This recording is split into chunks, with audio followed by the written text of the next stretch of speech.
တော်တို့ဒီနေ့ဥပလေဝိုင်းတန်းနိုင်ဒီဆိုထားတဲ့အတ္တသမကျွန်တော်ဆိုတဲ့သချင်းရဲ့intro ရဲ့ solo ဒီနေ့ကိုသွားမယ်ပေါ့နော်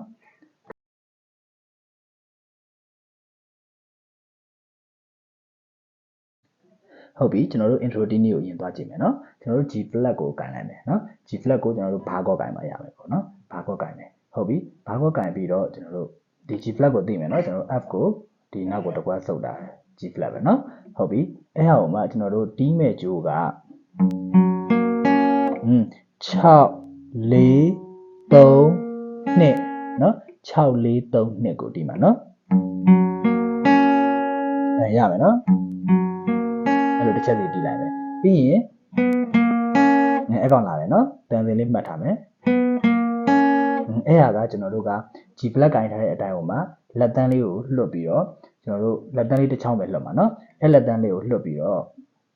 ကျွန်တော်တို့အဲ့လက်တန်းလေးက3ကျိုး4ခွက်ကိုထောက်လိုက်ပါနော်3ကျိုးကိုဆင်းလိုက်ပါပေါ့နော်3ကျိုး4ခွက်ကိုထောက်ပြီးတော့ကျွန်တော်တို့တစ်ချက်တီးမယ်3ကျိုးပြီးရင်လက်တန်းကို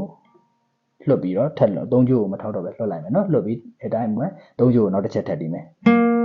ရမယ်နော်လက်တန်းကို3ကျိုးကိုထောက်မယ်တစ်ချက်တီးမယ်ပြီးရင်လက်တန်းလွှတ်ပြီးတစ်ချက်တီးမယ်ရရနော်ဒါမျိုးပေါ့အဲ့ဒါပြီးရင်2ကျိုးကိုတစ်ချက်တီးမယ်နော်2ကျိုးတစ်ချက် G flag ကြီးကကင်ထားတာနော်ကျွန်တော်လက်တန်းတစ်ချောင်းနဲ့ပဲလုပ်နေရနော်ဂျန်နာတွေကဖိထားတယ်လက်ညှိုးကလည်းဖိထားတယ်နော်ဟုတ်ပြီအဲ့တော့ဒါမျိုးဖြစ်သွားမယ်ရရနော်ပြန်ပြမယ်နော်ကျွန်တော်တို့လက်တန်းနဲ့3ကျိုး4ခွက်ကိုထောက်လိုက်တယ်ထောက်ပြီးတော့တစ်ချက်တီးတယ်ပြီးရင်လက်တန်းကိုလွှတ်လိုက်ပြီးတော့3ကျိုးကိုပဲနောက်တစ်ချက်ထပ်တီးတယ်ပြီးရင်2ကျိုးကိုတီးတယ်ရရနော်ဟုတ်ပြီရှေ့ရဟာနဲ့ပေါင်းတီးကြည့်မယ်ရမယ်နော်အဲ့ဒီဟုတ်ပြီအဲ့ဟာပြီးရင်ကျွန်တော်တို့ကအဲ့ကောင်လာတယ်အဲ့ကောင်ကကျွန်တော်တို့ဒီလက်တန်းကိုပဲအဲ့3ကျိုး4ခွက်ကိုပဲထပ်ထောက်ပြီးတော့3ကျိုးကိုတစ်ချက်ထပ်တီးမယ်ပြီးရင်လက်တန်းကိုပဲလွှတ်လိုက်ပြီးတော့3ကျိုးကိုနောက်တစ်ချက်ထပ်တီးလိုက်နော်ဒါလေးပေါ့ရရနော်ဟုတ်ပြီအဲ့တော့ခုနဟာနဲ့ပေါင်းတီးကြည့်မယ်ဆိုဒါမျိုးဖြစ်သွားမှာအဲ့တော့ရှီသုံးဟာနဲ့ပေါင်းတီးကြည့်မယ်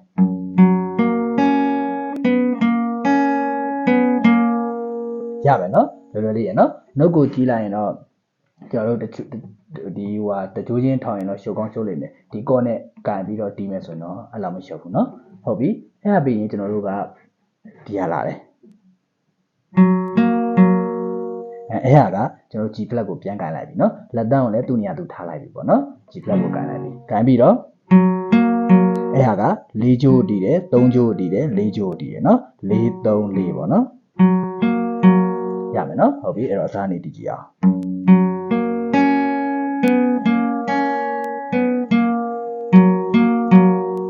ဟုတ်ပြီနော်အဲ့ဒီရရင်ကျွန်တော်တို့ဒီဟာလေးလာတယ်ရမယ်နော်ပြန်တီးပြမယ်အဲ့ကောင်ကကျွန်တော်တို့ပထမဟာနဲ့စက်သားချင်းနဲ့တီးရတယ်တူတယ်နော်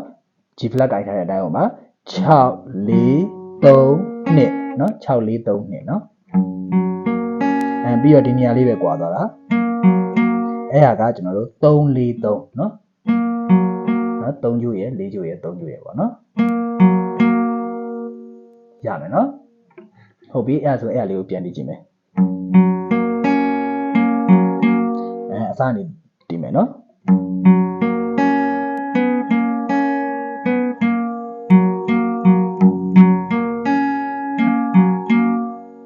ရမယ်နော်ရှုံမသွားနဲ့နော်ဒါလေး plugin လေးပါပဲနော်ဒီ intro လေးကနောက်ပိုင်းကျမှအလုံးလေးဝင်လာတာဟုတ်ပြီအဲ့ဒါကိုနောက်တစ်ခေါက်ဖြည်းဖြည်းလေးပဲပြန်တီးကြည့်အောင်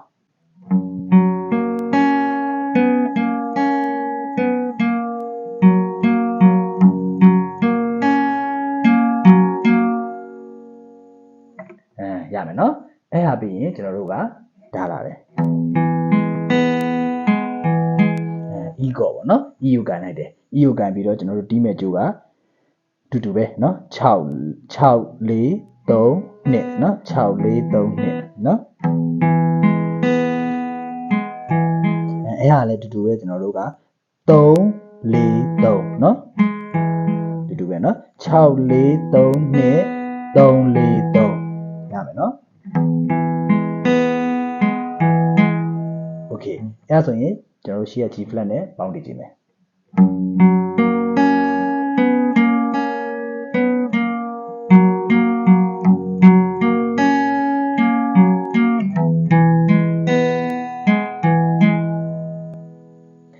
ရမယ်နော်ကျွန်တော်တို့ဖြစ်နိုင်ရင် sustain လေးတွေပေါ့ sustain ဆိုတာဒီကြိုးတန်လေးတွေကိုပြက်ကြီးဖြစ်မနေအောင်အတန်လေးတွေကျန်းနေခဲ့အောင်တီးနိုင်အောင်အကောင်းဆုံးပေါ့နော်ဟုတ်ပြီနော်အဲ့ဒါပြီးရင်ကျွန်တော်တို့ကဒီဟာလေးပြန်လာတယ်နော်အဲ့ကောင်လေးပြန်လာတယ်အဲ့ကောင်ကကျွန်တော်တို့ဒီသက်သာချင်း G flat နဲ့တူပါပဲနော် G flat ကိုကင်ပြီးတော့6 4 3 2ပြီးရင်လက်တန်းကိုလွတ်ပြီးတော့3ကြိုး4ခွက်ကိုထောက်မယ်ထောက်ပြီးတော့တစ်ချက်တီးမယ်ပြီးရင်လက်တန်းကိုလွတ်မယ်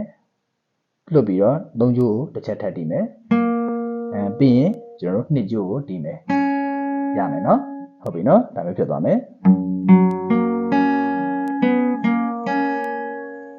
ဟုတ်ပြီနော်အဲ့ဒီတီးကြည့်အောင်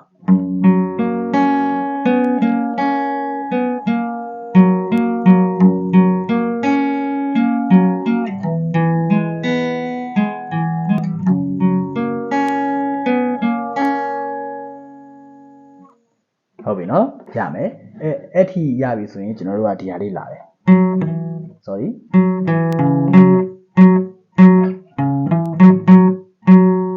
အဲ့ကောင်လေးလာတယ်နော်အဲ့ဒါကကျွန်တော်တို့ကဒီ G flat ကိုပြန်ကန်လိုက်ပြီပေါ့ပြန်ကန်လိုက်ပြီပေါ့နော်ကျွန်တော်လက်တန်းကိုသူ့နေရာနဲ့သူထားလိုက်ပြီဟုတ်ပြီထားပြီးတော့ကျွန်တော်တို့ဒီမှာအဲ့ကောင်ကလက်တန်းဒီ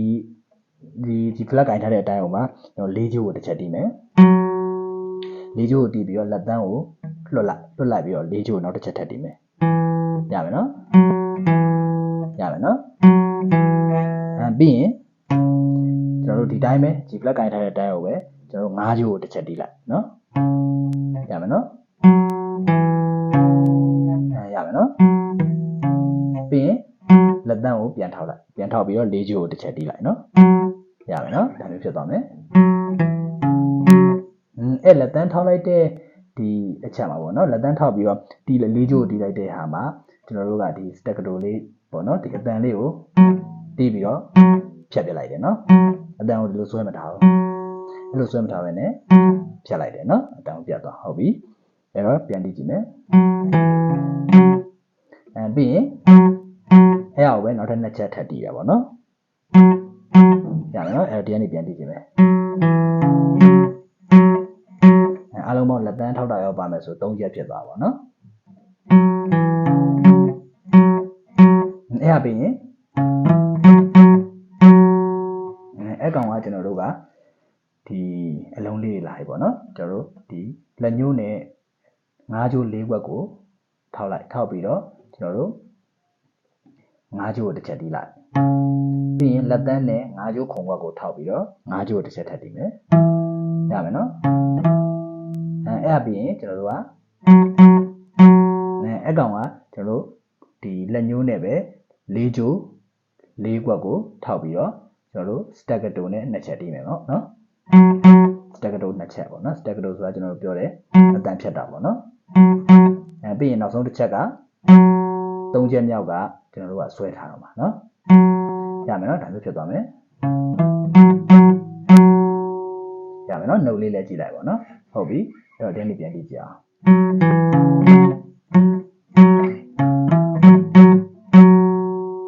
အဲ့တိုင်းဖြစ်သွားမယ်နော်ပြန်ကြည့်ကြည့်မယ်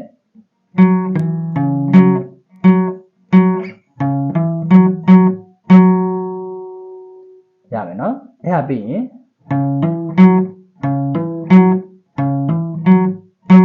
အဲ့ဒါလေးလာရနော်ဒါလေးနှစ်ခါလာရပေါ့အဲ့ဒါလေးနှစ်ခါကိုရင်ပြောပြမယ်နော်အဲ့ဒါကကျွန်တော်တို့ကဒီခုနဟာကိုပဲကျွန်တော်တို့5ကြိုး4ခွက်ကိုလက်ညှိုးနဲ့ထောက်ပြီးတော့ကျွန်တော်တို့တစ်ချက်တီးလိုက်ပြီးရင်5ကြိုးခုံခွက်ကိုလက်တန်းနဲ့ဟမ်းမောင်းဝင်လိုက်နော်ပေါက်ချတာပေါ့နော်ဟမ်းမောင်းဆိုတာနောက်တစ်ချက်ထပ်ညာဘက်လက်ကနောက်တစ်ချက်ထပ်မတီးပဲနဲ့ဘယ်ဘက်လက်ကိုပဲအာယူပြီးတော့ပေါက်ချလိုက်တဲ့ကြိုးအတန်းထွက်အောင်နော်ဟုတ်ပြီအဲ့တော့ဒါမျိုးဖြစ်သွားမယ်အဲ့ဒါပြီးရင်ဒီလက်ညှိုးနဲ့3ကြိုး4 sorry 4ကြိုး4ခွက်ကိုထောက်ပြီးတော့တစ်ချက်တီးလိုက်ပေါ့နော်အဲ့ဒါလည်း staccato ပဲနော်ပြီးရင်အတိုင်းပဲနောက်တစ်ခါထပ်တီးမှာရမယ်နော်ဟုတ်ပြီအဲ့တော့အဲ့ဒီတီးကြည့်အောင်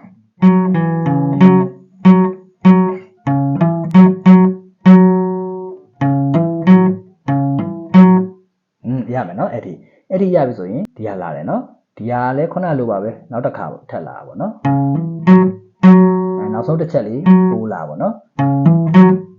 ဒီနောက်ဆုံး၄ချိုး၄ကွက်ကိုတီးတဲ့တစ်ချက်လေးပိုးလာပါပေါ့နော်အဲ့ကောင်ကတော့ဆွဲထားရတဲ့ပေါ့နော် stack လို့မဟုတ်ဘူးအဲ့တော့ကျွန်တော်တို့အလုံးပေါင်းဒါပြောရမယ်ဆို3ခါဖြစ်သွားပါပေါ့နော်နော်ဒါအဲ့3ခါအဲ့လိုဖြစ်သွားပါပေါ့နော်ဟုတ်ပြီအဲ့တော့ရှုံမသွားနဲ့နော်ဒီကနေပြန်တီးကြည့်မယ်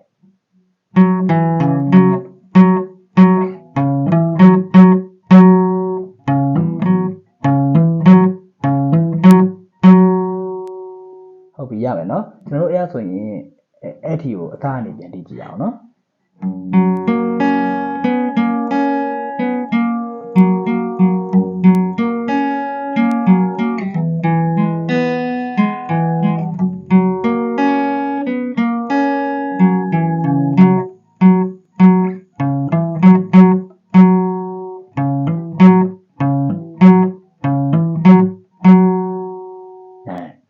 နော်ဟုတ်ပြီအဲ့ဟာပြီးရင်ဒါနောက်တစ်ခုလာတယ်နော်နောက်တစ်ခုကဒါလေးလာတယ်နော်တန်စင်လေးကိုရင်မှတ်လိုက်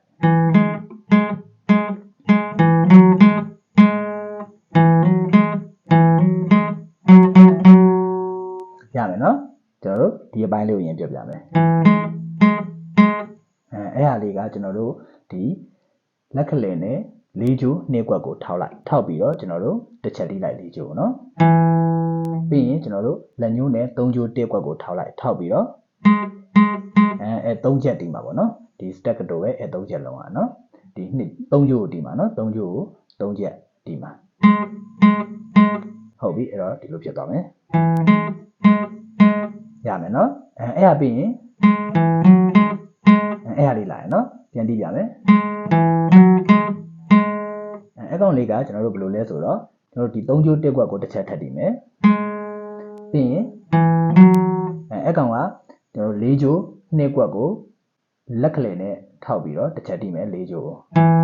ပြီးရင်4ချိုး4ကွက်ကိုလက်တန်းနဲ့ထောက်ပြီးတစ်ချက်တီးမယ်ရမယ်နော်ဒါမျိုးဖြစ်သွားမယ်ရမယ်နော်ပြန်တီးပြမယ်အဲ့ဒါပြီးရင်အဲ့ကောင်က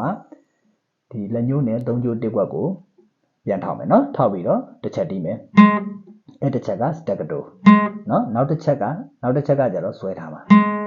နော်နှစ်ချက်တီးမှာပေါ့နော်နှစ်ချက်ကတစ်ချက်က stack တို့နောက်တစ်ချက်ကဆွဲထားမယ်နော်ရမယ်နော်အဲ့တော့ဒီကနေပြန်တီးကြည့်မယ်ရမယ်နော်ဟုတ်ပြီအဲ့တော့ဒီနေရာနေပြန်စတည်မယ်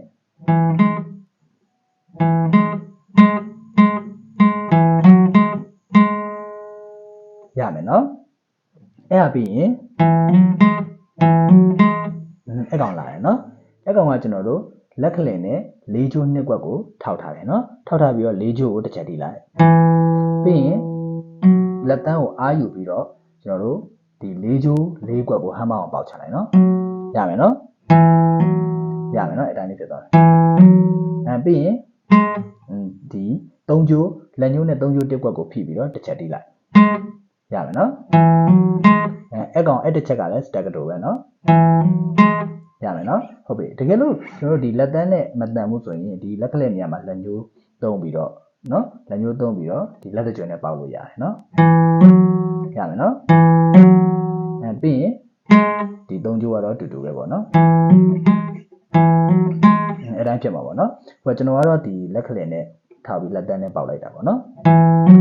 ပြီးရင်3ချိုးတစ်ချက်တီးအဲ့ဟာမျိုးကိုကျွန်တော်2ခါတီးတာနော်ဟုတ်ပြီနော်အဲ့တော့ဒီညနေပြန်တီးခြင်းပဲ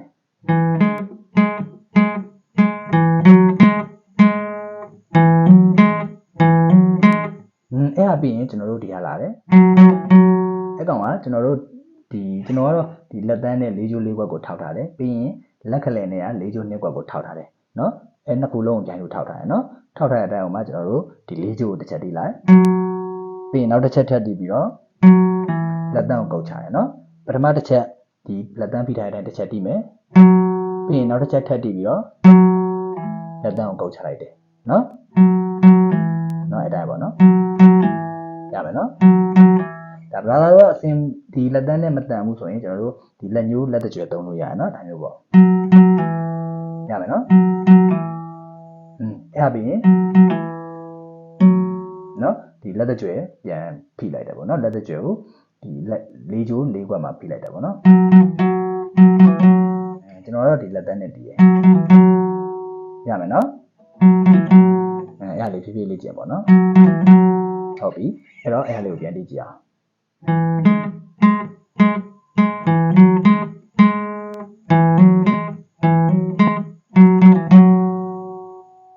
ရမလားအဲ့ဆိုရင်အဲ့ဒီကျွန်တော်တို့အစအနေတည်ကြည့်မယ်နော်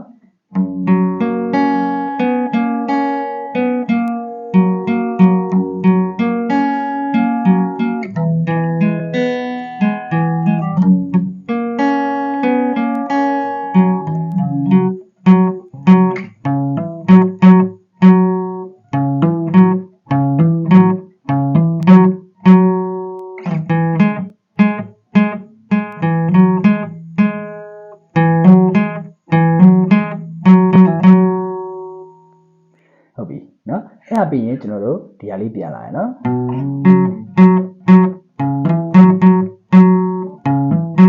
ကျန်တာတွေအတူတူပဲကျွန်တော်တို့အစပိုင်းလေးမှာအဲ့ဟာလေးပို့တာပေါ့နော်အဲ့ကောင်ကကျွန်တော်လက်ညှိုးနဲ့ဒီကျွန်တော်ကတော့ဒီ5ကျိုး2ကွက်ကနေပြီးတော့2ကွက်ကနေပြီးတော့ဒီ4ကွက်ကိုဆက်လိုက်ဆွဲလိုက်တာပေါ့နော်5ကျိုး2ကွက်ကိုတစ်ချက်တီးလိုက်ပြီးတော့4ကွက်ကိုရအောင်ဆက်လိုက်ဆွဲလိုက်တာနော်ဆက်လိုက်ဆွဲရဆိုတာဖိပြီးတော့4ကွက်ကိုဆွဲလိုက်တာပြောတာနော်ဟုတ်ပြီပြီးတော့ကျန်တာတော့ဒီကျွန်တော်တို့ရှေ့ရတစ်ခေါက်တီးခဲ့တဲ့အတိုင်းပဲဒီ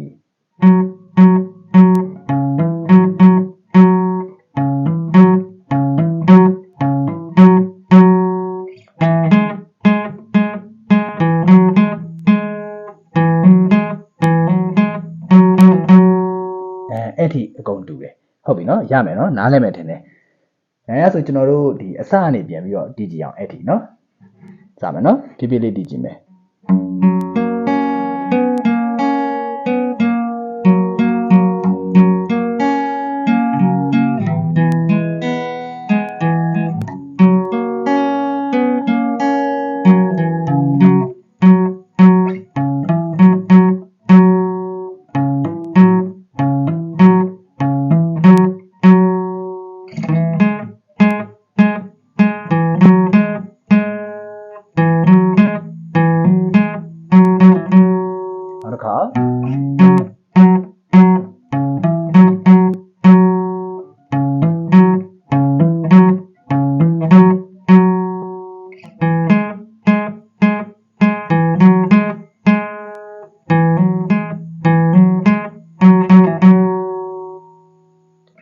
ရမလားကျွန်တော်တို့เนาะဟုတ်ပြီအဲ့ဒါပြီးရင်ကျွန်တော်တို့နောက်ဆုံးဟာလေးပဲကျွန်တော်လည်းနောက်ဆုံးကဘယ်လိုလဲဆိုတော့အဲ့ဟာလေးပဲเนาะအဲ့ကောင်ကကျွန်တော်တို့ဒီကျွန်တော်ကတော့ဒီလက်ခလင်နဲ့3ကျိုး1အကွက်ကနေပြီးတော့1ကွက်ကိုတစ်ချက်တီးလိုက်ပြီးတော့3ကျိုး3ကွက်ကိုရအောင်ဆက်လိုက်ဆွဲလိုက်တာပေါ့เนาะ3ကျိုး1ကွက်ကနေ3ကျိုး3ကွက်ကိုဆက်လိုက်ဆွဲတာပေါ့เนาะရမယ်နော်ပြီးရင်အဲ့ကောင်ကကျွန်တော်တို့လက်တကြွယ်နဲ့4ကျိုး4ကွက်ကိုတစ်ချက်တီးလိုက်တယ်ပြီးရင်လက်ညှိုးနဲ့4ကျိုး2ကွက်ကိုတစ်ချက်တီးတယ်ရမယ်နော်အဲ့ဟာပြီးရင်အဲ့ကောင်ကလက်ညှိုးနဲ့4ကျိုး1ကွက်ကိုဖိပြီးတော့လက်ညှိုးနဲ့4ကျိုး1ကွက်ကိုဖိပြီးတော့တစ်ချက်တီးလိုက်ပြီးရင်လက်ခလင်နဲ့4ကျိုး2ကွက်ကိုဟမ်းမအောင်ပေါက်လိုက်နော်ပြီးရင်အဲ့လက်ခလင်ကိုပဲပြန်ကုတ်ချလိုက်ပေါ့နော်ရရင်နော်ညာဘက်လက်ကတစ်ချက်တည်းပဲတည်ရမယ်နော်ဟုတ်ပြီနော်အဲ့တိုင်းပေါ့နော်ရလေးဖြည်းဖြည်းကျင်နော်ရမယ်နော်ဟုတ်ပြီအဲ့ဒါပြီးရင်ကျွန်တော်တို့ဒီ4ကျိုးကိုပဲနောက်တစ်ချက်ထပ်တည်လက်ညှိုးဖိထားတဲ့အတိုင်းပဲနော်လက်ညှိုး1ကွက်မှာဖိထားတဲ့အတိုင်းပဲဒါမျိုးပေါ့ရမယ်နော်ပြီးရင်အဲ့ဟာတော့ဒီလက်သန်းကိုဒီ4ကျိုး4ကွက်မှာ4ကျိုးရဲ့3ကျိုး sorry 4ကွက်မှာ5ကျိုးရဲ့4ကျိုးရဲ့ကို ဒီနှစ်ကျိုးလုံးကိုလက်တန်းတစ်ချောင်းနဲ့ဖိလိုက်တာပေါ့နော်ဖိပြီးတော့၅ကျိုးကိုတစ်ချက်တီးတယ်ပြီးရင်၄ကျိုးကိုတစ်ချက်တီးတယ်ရမယ်နော်ဒါမျိုးဖြစ်သွားမယ်ရမယ်နော်အဲဆိုရင်အဲ့ဒါလေးကိုဒီဟာနဲ့ပြန်တီးကြည့်အောင်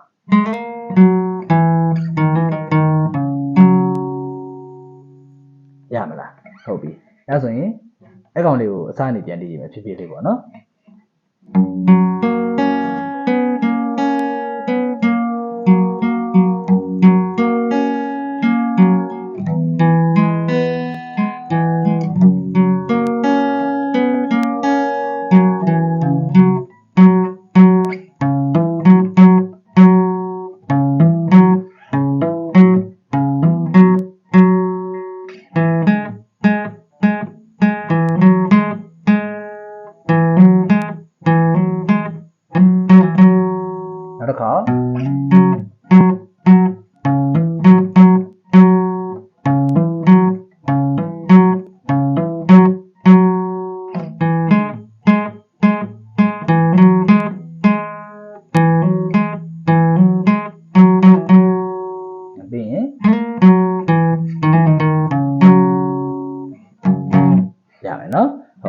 ဒါဆိုရင်ကျွန်တော်တို့က intro ပြီးသွားပြီเนาะ intro ကိုရသွားပြီဒါလေးကိုဖြည်းဖြည်းကြည့်မှာเนาะဒါဟိုနည်းနည်းရှည်တယ်ဆိုပေမဲ့ဟိုကမလို့မခက်ဘူးเนาะလွယ်လွယ်လေးရယ်เนาะဟုတ်ပြီကျွန်တော်တို့ intro ပြီးပြီဆိုတော့ကျွန်တော်တို့ solo ကိုသွားမယ်เนาะ solo ကကျွန်တော်တို့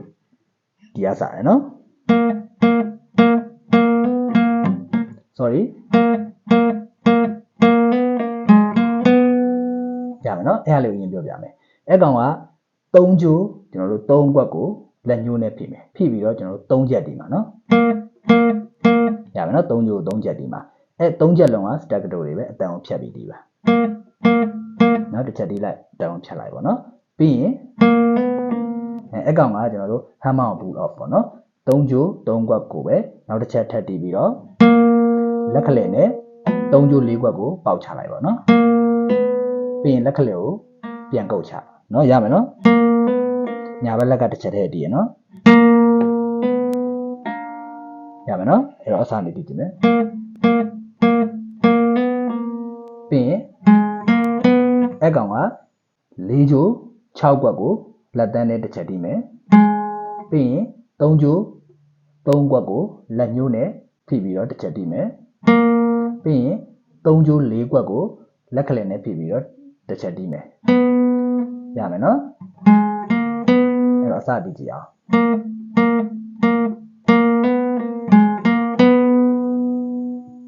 ရမယ်နော်ပြီးရင်အကောင်လာတယ်နော်အကောင်ကတော့ကျွန်တော်တို့ဒီရှေ့ကိုတစ်ကွက်တိုးသွားပါနော်ကျွန်တော်တို့ဒီ3ကျိုး4ကွက်ကိုဒီလက်ကလေးနဲ့ဖိပြီးတော့3ချက်တီးမှာ3ချက်လုံးကလည်းအတန်ကိုဖြတ်ပြီးတီးမှာနော်အဲ့ဒါပြီးရင်အကောင်ကကျွန်တော်တို့ဒီ3ကျိုး4ကွက်ကိုတစ်ချက်တီးလိုက်ပြီးရင်လက်တန်းနဲ့3ကျိုး6ကွက်ကိုဟမ်းမောင်းပေါက်လိုက်ပါနော်ဖိချလိုက်နော်ပြီးရင်လက်တန်းကိုပဲပြန်ကုတ်ချမယ်ရမယ်နော်ရမယ်နော်အဲ့တော့ဒီလိုဖြစ်သွားမယ်ရမယ်နော်ဒီ brother တို့ကအဲ့လိုမတန်ဘူးဆိုကိုယ့်ကိုလက်ကိုပြောင်းသုံးတက်ရမယ်နော်ကျွန်တော်ကတော့ဒီတိုင်းကျွန်တော်ဒါမျိုးတီးလို့အခုတော့ဒါမျိုးလိုက်တီးစရာမလိုဘူးဒီလက်ညှိုးနဲ့လက်တစ်ချက်သုံးလဲရတယ်နော်ဒါမျိုးပေါ့နော်အဲ့လိုသုံးလဲရတယ်နော်ဟုတ်ပြီအဲ့တော့ကျွန်တော်တို့ဒီလက်တန်းနဲ့ပဲတီးလိုက်တယ်နော်ဟုတ်ပြီအဲ့တော့ပြီးရင်အဲ့ကောင်ကကျွန်တော်တို့3ကျိုး3ကွက်ကိုလက်ညှိုးနဲ့ဖိပြီးတစ်ချက်တီးမယ်ပြီးရင်3ကျိုး4ကွက်ကိုလက်ခလက်နဲ့ဖိပြီးတစ်ချက်တီးမယ်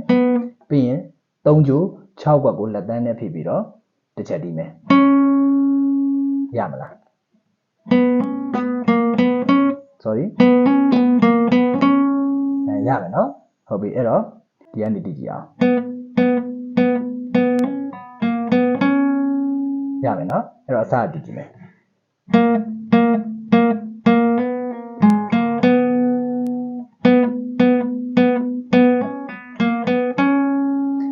အဲ့ဟာကိုနှစ်ခါတီးတာနော်ဟုတ်ပြီအဲ့နှစ်ကြော်လုံးကိုတီးကြည့်အောင်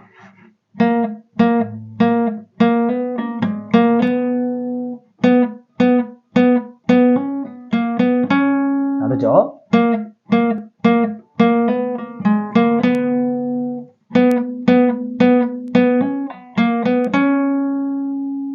ရမယ်နော်အဲ့ဒါပြီးရင်ကျွန်တော်တို့ကဒီဟာလာတယ်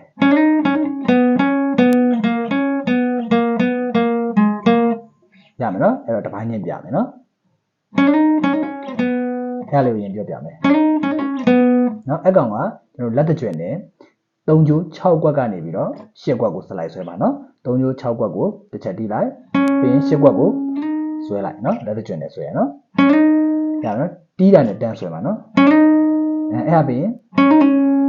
အဲ့ကောင်ကအမောင်ပူတော့ပဲကျွန်တော်လက်ညှိုးနဲ့3ကျိုး6ကွက်ကိုဖိပြီးတော့တစ်ချက်တီးလိုက်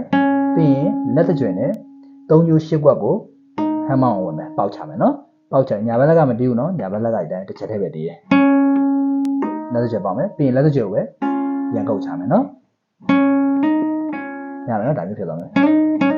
နော်အဲ့ဒါလေးကနည်းနည်းမြန်တယ်နော်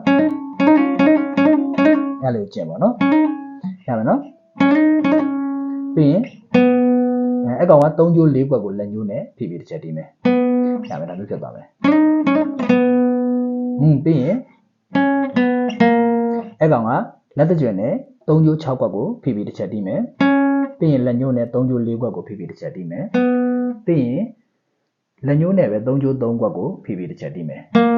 ရမယ်နော်ပြီးရင်နောက်တစ်ခါအဲ့တိုင်းပဲထပ်တီးမယ်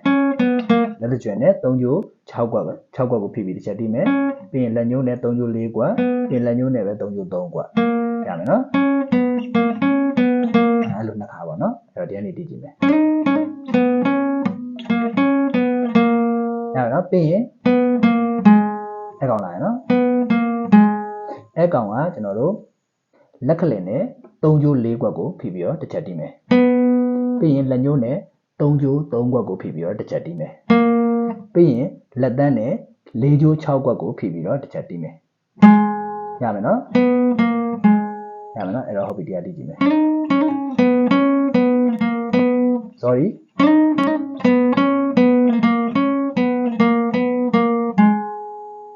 ပြီးရင်အဲ့ကောင်လေးကိုတီးရပေါ့နော်အဲ့ကောင်ကကျွန်တော်တို့3ကျိုး3ကွက်ကိုလက်ညှိုးနဲ့ဖိပြီးနောက်တစ်ချက်ထပ်တီးရပါတော့အဲ့ကောင်ကလည်းအတန်လို့ဖြတ်ပြတယ်နော်ရမယ်နော်ဒါမျိုးပေါ့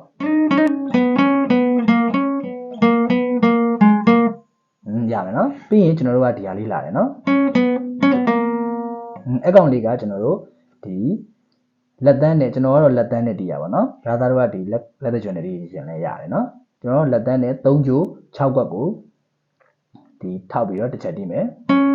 ပြီးရင်3ကျိုး4ကွက်ကိုလက်ကလင်နဲ့ထောက်ပြီးတော့တစ်ချက်တီးရရမယ်နော်ပြီးရင်အဲ့ကောင်ကကျွန်တော်တို့pull off တွေကိုတီးလိုက်တာပေါ့နော်အဲ့ကောင်ကကျွန်တော်တို့လက်သန်းနဲ့3ကျိုး6ကွက်မှာထောက်ထားတယ်လက်ကလင်က3ကျိုး4ကွက်မှာထောက်ထားတယ်ပြီးရင်လက်ညှိုးက3ကျိုး3ကွက်မှာထောက်ထားတယ်အဲ့ဟာကိုကျွန်တော်တို့3ကျိုးကိုတစ်ချက်တီးလိုက်ပြီးရင်လက်သန်းကိုကုတ်ချမယ်ပြီးရင်လက်ကလင်ကိုပါကုတ်ချတယ်เนาะဒါပဲเนาะရမယ်เนาะဒါမျိုးဖြစ်သွားမယ် sorry ရမယ်เนาะအဲ့တော့တီးကြည့်အောင်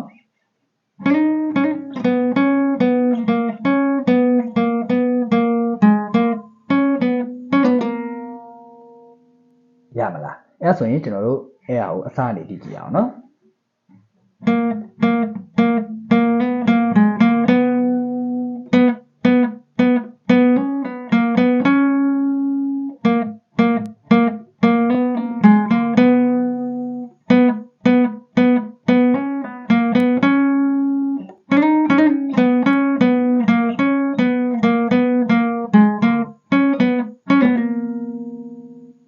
ရမလားအဲ့ဒါပြီးရင်ကျွန်တော်တို့ကဒီဟာလာတယ်เนาะအဲ့တန်းတယ်လေအဲ့ကောင်ကလက်တကြွနဲ့3ကျိုး4ကွက်ကို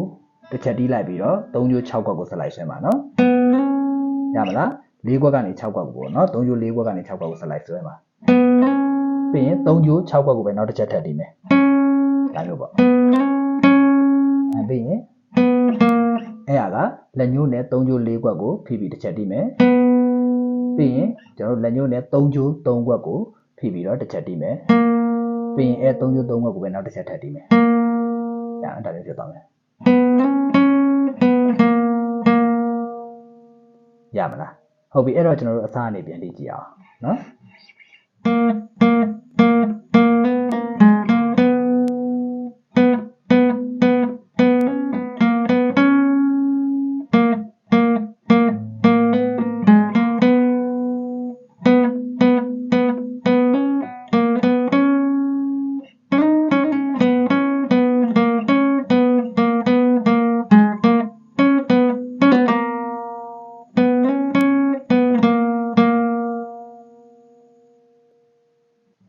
ရမယ်နော်ဒါဆိုရင်ကျွန်တော်တို့ဆိုလိုလဲရသွားပြီဟုတ်ပြီနော်အဲ့ဆိုကျွန်တော်တို့ဒီသချင်းရဲ့ intro ရောဆိုလိုရော